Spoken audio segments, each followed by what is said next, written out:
We are here in Chillicothe at the Adena mansion where Thomas Worthington lived. And this tells about how the Great Seal of the state of Ohio was determined. So this is the story. I don't know if you can even read that, but there it is. But, they had this view, watch the sunrise over Mount Logan from near this spot. So they thought of this Great Seal with a sheaf of wheat and 17 arrows for the 17th state in the Union. And this view that's right here. There's the view. I don't know if you can see that. I'll zoom in a little bit here. There.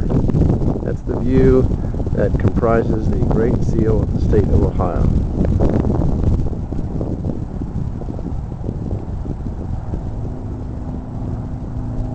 Forgive the camera for not knowing how far away